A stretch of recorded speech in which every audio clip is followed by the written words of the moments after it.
Hari ini, Bapak Ibu Saudaraku, kita akan boleh membuka satu kisah yang bagi Bapak Ibu mungkin ini satu kisah yang sudah populer, yaitu tentang kisah Maria dan Marta. Bapak Ibu, kita akan buka sekalian di dalam Lukas 10 ayatnya yang ke-38 sampai dengan ayatnya yang 42. Saya akan memberikan eksposisi ayat demi ayat namun dengan cepat saja Jadi Lukas 10 ayatnya yang ke-38 sampai dengan ayatnya yang ke-42. Mungkin kita akan bersama bisa tampilkan dulu ketika hal baik menjadi jebakan. Mari Pak Andreas, kita akan sama-sama baca Lukas 10 ayat 38. Ketika Yesus dan murid-muridnya dalam perjalanan, tibalah ia di sebuah kampung. Seorang perempuan yang bernama Marta menerima dia di rumahnya. Perempuan itu mempunyai seorang saudara yang bernama siapa Bapak Ibu? Bernama Maria. Maria ini duduk dekat kaki Tuhan dan terus mendengarkan perkataannya. Sedang Marta sibuk sekali melayani. Ia mendekati Yesus dan kemudian dia berkata, Tuhan, tidakkah engkau peduli bahwa saudaraku membiarkan aku melayani seorang diri? Kecewa Bapak Ibu, gemes anyel suruhlah dia untuk membantu aku. Selama ini aku sudah sendiri ke sono kemari, ke pasar sendiri, masak sendiri. Sudah mulai gemes hatinya Bapak Ibu. Sedang Marta, tetapi Tuhan menjawabnya. Ini yang paling penting Bapak Ibu. Marta, Marta, engkau khawatir dan menyusahkan diri dengan banyak perkara. Ayat 42-nya dikatakan gini, tetapi hanya satu saja yang perlu. Maria telah memilih bagian yang terbaik. Mengapa dikatakan terbaik? Nanti kita akan kupas. Yang tidak akan diambil daripadanya. Baik BPT. Hari ini Bapak Ibu Saudara sekalian, di sana dikatakan bahwa Marta menerima Yesus di rumahnya. Ini adalah tindakan yang sangat mulia. Dan di dalam budaya timur dekat kuno waktu itu, hal ini menunjukkan keramahan kepada seorang tamu. Apalagi dia adalah seorang yang luar biasa di bumi saat itu Ini adalah merupakan kewajiban moral yang tinggi. Marta sedang melakukan sesuatu yang benar, sesuatu yang alkitabiah. Namun perhatikan kalimat di ayat 40. Marta sibuk sekali melayani. Dalam bahasa aslinya kata sibuk menggunakan kata Yunani kuno adalah periespato, yang secara harfiah berarti tertarik ke berbagai arah atau terdistraksi. Bapak Ibu, jadi ayat 40 ini adalah satu hal supaya ini menjadi poin penting terkait dengan distraksi itu sendiri. Coba kita akan tampilkan mungkin Pak Andreas Bapak Ibu supaya tahu ini meskipun nggak tahu artinya dulu.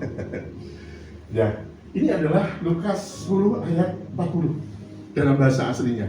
Bapak Ibu saya ketahui bahwa perjanjian baru ditulis di dalam bahasa Yunani kuno, not Ibrani bahasa Yunani kuno. Sehingga bahasa ini adalah bahasa aslinya, supaya Bapak Ibu tahu maksud daripada penulis kala itu seperti apa, harus mempelajari teks aslinya seperti ini Jadi dikatakan, apakah betul Pak Joko katakan bahwa yang dikatakan mengenai periespato ada di dalam literasi Lukas 10 ayat 40 Dari Marta, apa Bapak Ibu?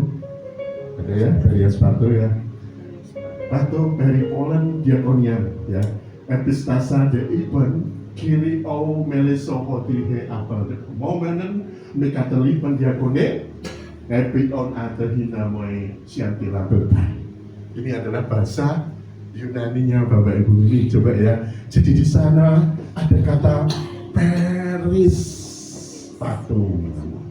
Ini ternyata setelah kita membuka, kita mempelajari terkait dengan makna dari periespato. Sesungguhnya periespato itu seperti apa Bapak Ibu Periespato ditulis dalam alfabet Yunani adalah kata yang berasal dari bahasa Yunani koine atau Yunani kuno yang digunakan dalam perjanjian baru Alkitab. Dan dikatakan asal katanya adalah kata dasar perispau yang terbentuk dari kata peri artinya sekitar dan spau yang artinya menarik atau menyeret. Ya. Jadi arti secara harfiah bahwa berarti menarik ke sana kemari. Namun secara kiasan atau metafora berarti mengganggu atau terganggu atau dialihkan perhatiannya atau sibuk sekali atau repot dengan banyak perkara yang tidak perlu. Kita mengatakan bukan berarti kita ini mau mencontoh kalau kita boleh, kita mau jadi pelayan Tuhan seperti Maria atau Marta. Dalam beberapa penafsir ada yang berkata, aku pengen jadi Marta saja. Wah, aku pengen jadi Maria saja. Yang benar yang duduk diam di bawah kaki Tuhan. Ya, perkara kita nggak usah pelayanan, yang penting duduk diam di bawah kaki Tuhan, kan begitu ya. Kalau kita misalnya ada saudara atau teman-teman yang pada sibuk mau ada apa acara, sudahlah nggak usah. Yang penting kita memang yang katanya Pak Joko duduk diam di bawah kaki Tuhan. Dekem aku di rumah baca firman. Nggak peduli dengan pelayanan, Bapak Ibu. Logika yang ada pada Anda, apakah betul kita juga harus demikian? Kami kira juga tidak. Jadi apa? Maria dan Marta bukan konteks untuk membandingkan mana yang baik, tetapi Tuhan hanya menyatakan bahwa harus ada keseimbangan di dalam saudara melayani Tuhan. Saudara melayani Tuhan tiap hari, saudara membangun bisnis luar biasa, amin.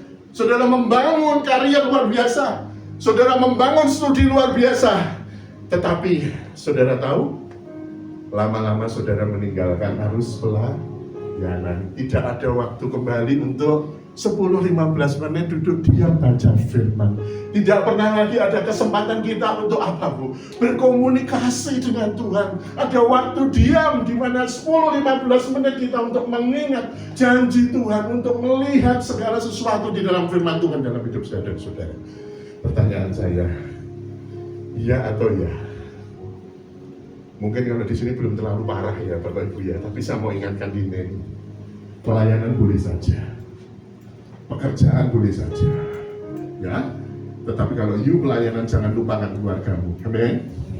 Kalau you mengejar karir, kalau you mengejar apapun yang ingin kamu berkarir sebagai orang yang semakin luar biasa dan diberkati, tapi saya mau katakan, jangan saudara terseret pada arus yang sepertinya tenang. Ini nggak salah loh. Nggak salah dong, pelayanan kok salah gimana Pak Joko? Maka katakan, ketika hal baik menjadi jembatan. Amin. Hati-hati. Ketika kita mengurus sesuatu untuk ambisi sesuatu terkait dengan pekerjaan, mau Pak Joko katakan, apakah itu bukan hal yang baik? Hal yang baik. Amin.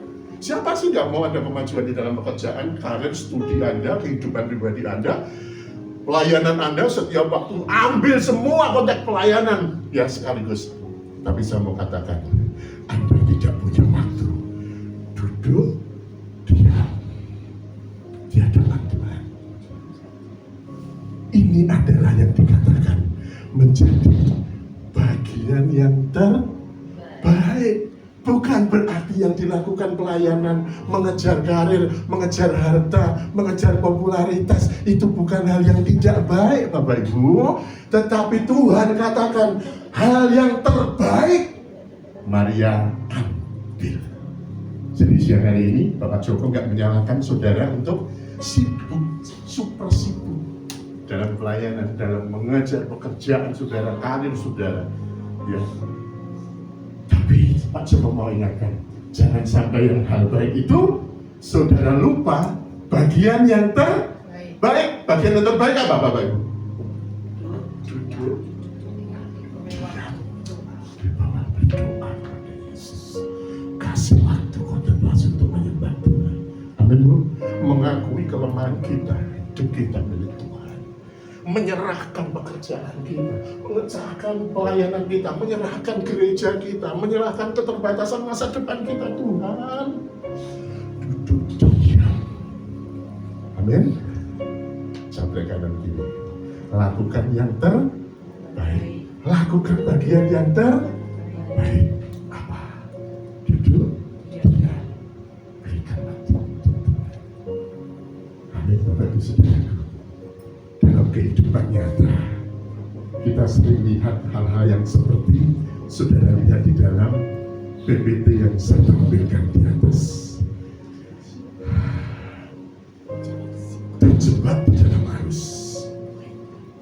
bekerja lembur demi memberi makan keluarga, itu hal baik.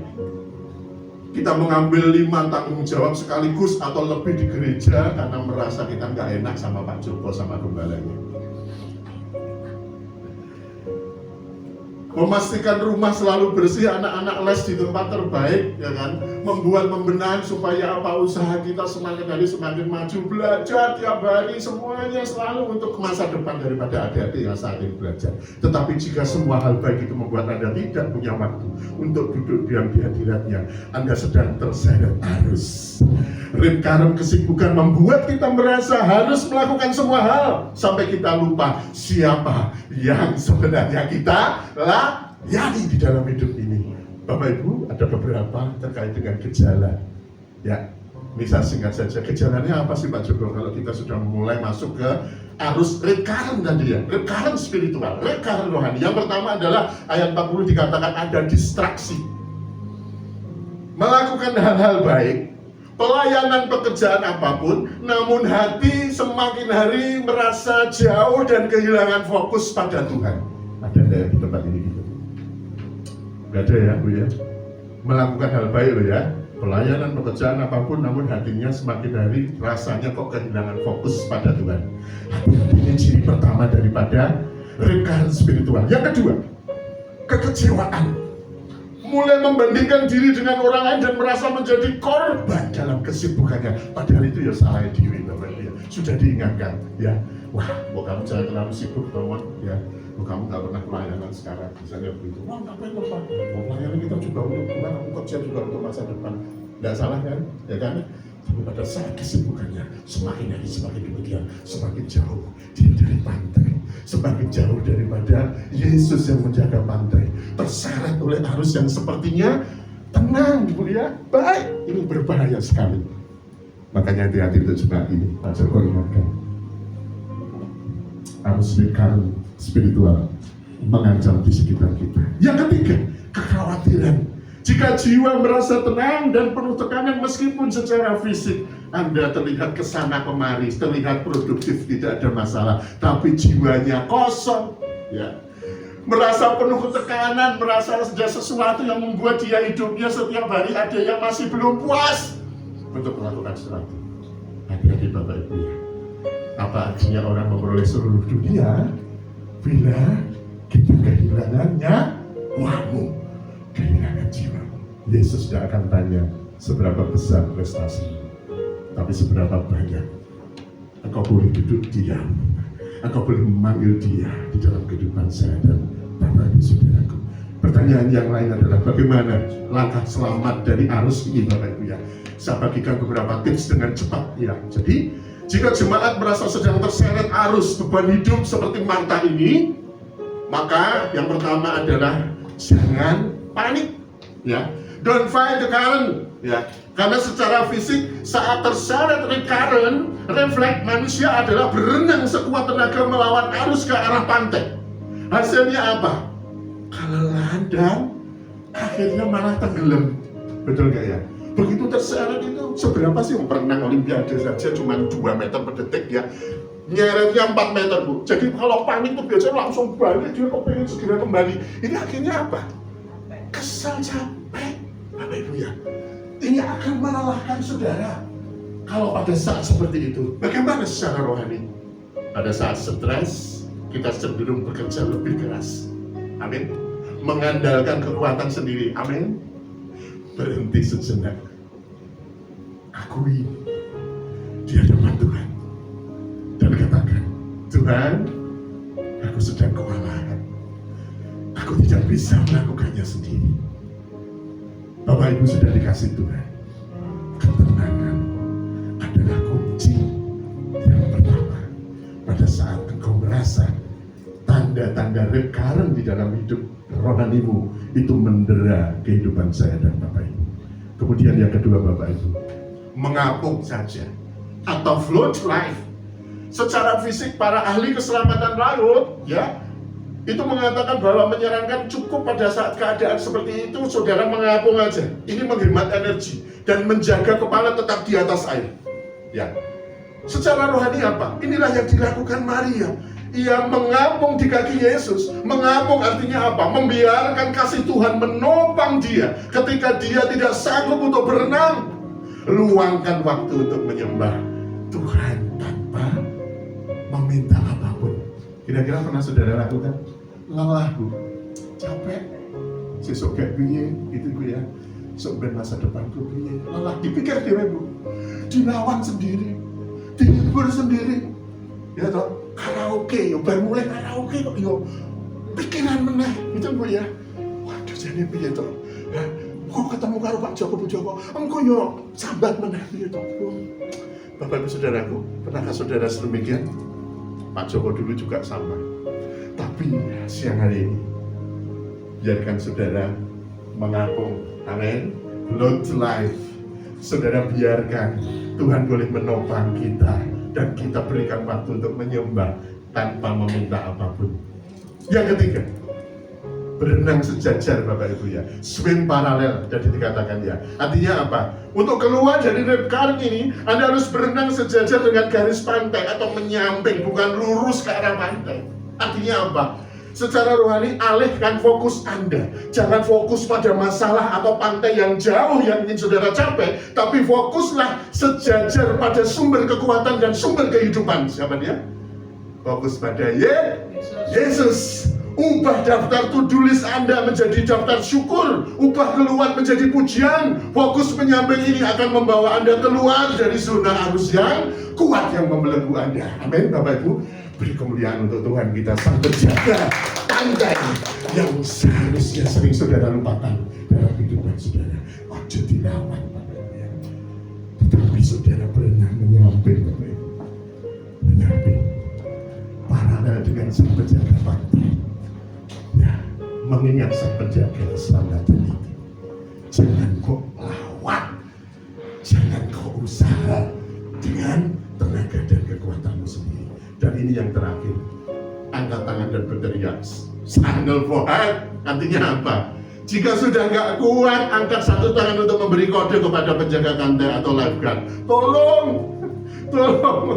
ya help me please, ya save my life please, ya. Secara rohani saya mau katakan, jangan memendam beban sendirian seperti Marta, yang akhirnya meledak kemarahannya.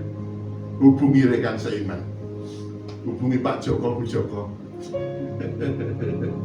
atau komunitas doa saudara di Hidayah ini, dan katakan, saya butuh teman, saya butuh bantuan doa. Amin Bapak Ibu. Dan gereja ini juga adalah penjaga pantai yang Tuhan siapkan untuk membantu Anda kembali ke daratan yang aman. Kesimpulannya, dunia ini adalah lautan yang penuh dengan rekaran Bapak Ibu ya. Saya ingatkan, arus tuntutan ekonomi, arus ekspektasi sosial, dan bahkan arus pelayanan di gereja bisa menyeret kita keluar dari kedalaman hubungan kita dengan Tuhan Yesus Kristus. Amin Bapak Ibu.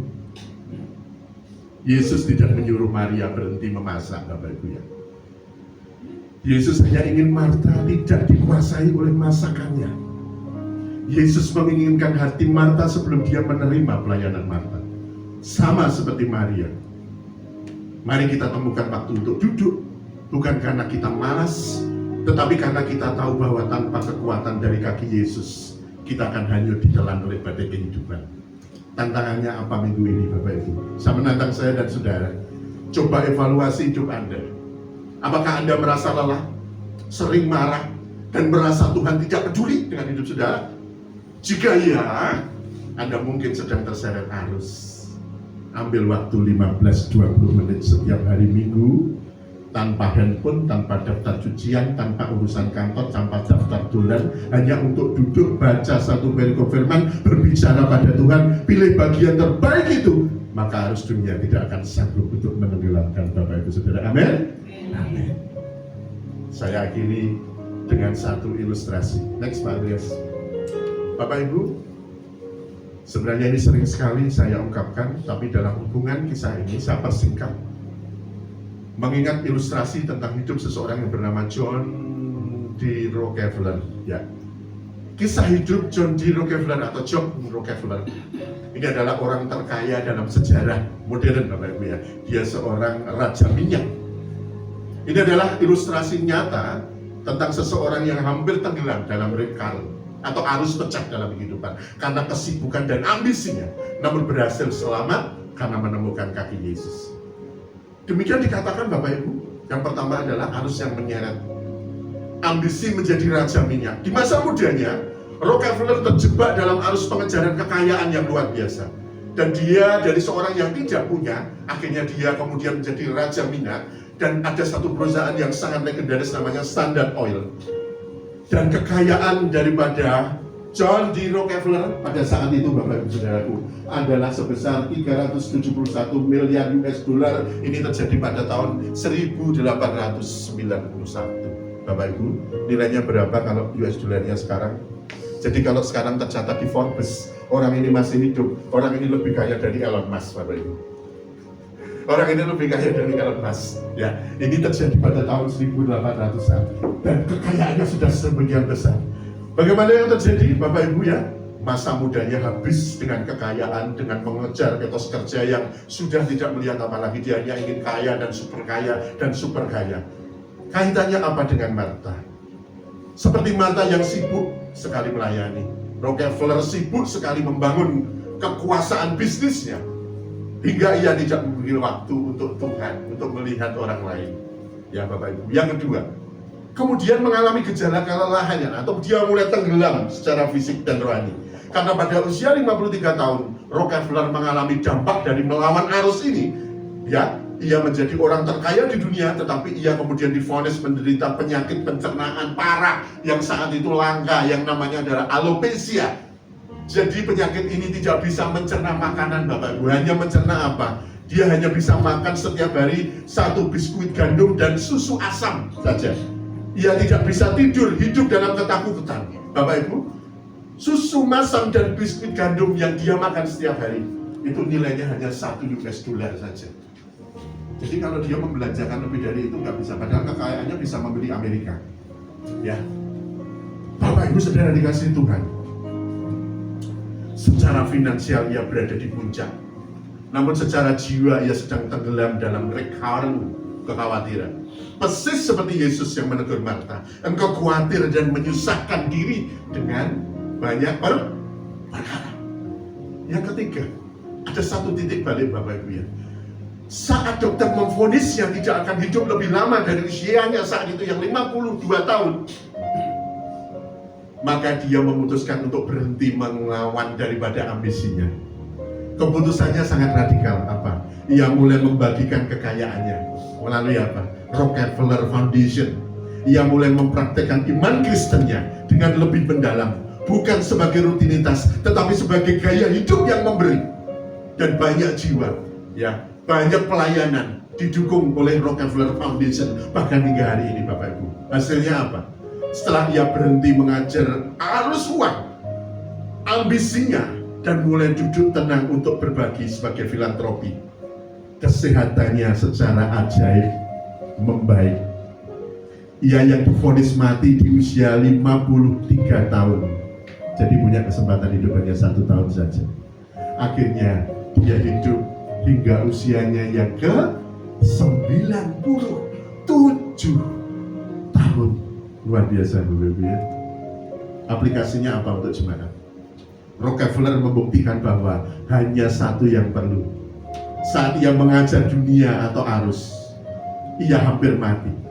Saat ia memilih untuk tenang dan melakukan kehendak Tuhan, duduk di kaki Yesus, ia justru mendapatkan semuanya. Kesehatan, umur panjang, dan warisan yang kekal. Jemaat ini yang dikasih Tuhan, jangan menunggu sakit atau hancur dulu ya, untuk menyadari bahwa Anda sedang terseret oleh arus ini. Jadilah seperti Rockefeller di masa tuanya, yang menyadari bahwa duduk tenang dalam kehendak Tuhan jauh lebih berharga daripada seluruh kekayaan minyak dari dunia ini. Amin Bapak Ibu.